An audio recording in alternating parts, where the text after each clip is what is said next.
We've created most of the content for our home page, and we're almost ready to get started on styling.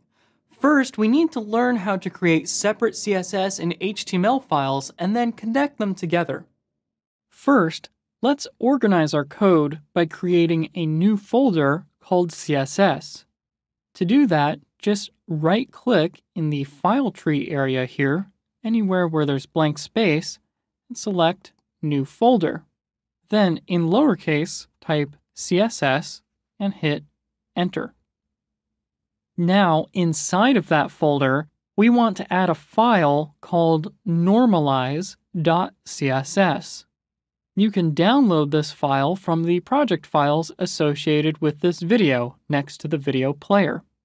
Once you've downloaded the project files, simply unzip them and then select the Normalized.css file and drag it into the file tree area in the darkened space that says Drop Files to Upload.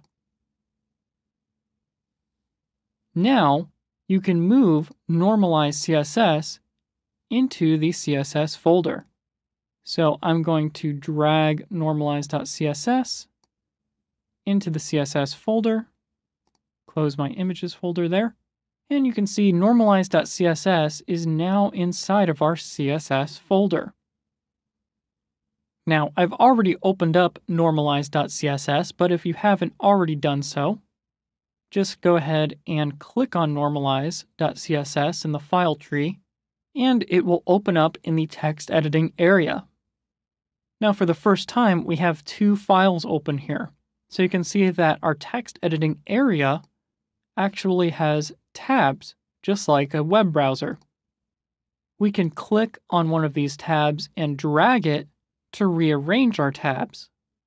This won't have any effect on the way our files are organized in the file tree, but if you want to rearrange the tabs just to stay a little bit more organized, you can go ahead and do that. If you want to close a tab, just go ahead and hit the X. But let's go ahead and take a look at Normalized.css. If I take the scroll bar here and scroll down, you'll notice that it's a pretty long file with lots of code. This is a special CSS file that will reset the default browser styles. In other words, every browser applies their own default styling so that headlines are larger than paragraphs, bulleted lists have bullets, and so on. There are some other inconsistencies between these default styles from one browser to another. So before we add our own styling, we want to use Normalized.css to basically level out the playing field. Now, we've included this file into our project in the file tree, but that doesn't mean it's included in our HTML. We need to include it into our HTML file here so that it knows this file exists, just like we included our images previously. So let's look at index.html and focus in on the head area, which again is different than the header. So don't get confused there. Now, just below our title, I'm going to use what's called a link element. This is different than an anchor element and actually does not link to another page like you might expect. It actually just links to other files so that our web page knows they exist. So I'm going to type an attribute inside of my link element here, and I'm going to give it the value style sheet. So the attribute is rel style sheet. And then, similar to an anchor tag, we're going to use the href attribute, and we're going to type the relative file path css/normalize.css. And then we'll go ahead and close our link element. I want to go over relative file paths one more time very quickly because it is so important. This href file path here is referencing the CSS folder relative to the index.html, and then inside of it is normalized.css.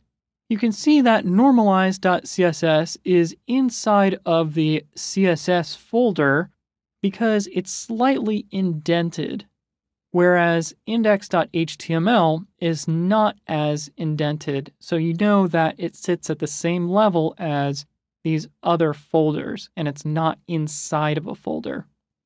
Now, similar to other elements that we've seen previously, this link element is self-closing, and it has rel, or relationship attribute, which describes the relationship between the current document and the linked document. In this case, the linked document is a style sheet that's going to add some style to our HTML. Next is the Hyperlink Reference attribute, which you'll recognize from the anchor element, like I said previously. We've dug into the CSS directory, and then we've selected our normalized.css file. Now, let's go ahead and save and open up our preview. And as you can see, there haven't really been any dramatic changes just yet. A few things are spaced slightly differently, and the font may look slightly different, but that's about it. You'll also notice that there's no bullet points on our unordered list anymore.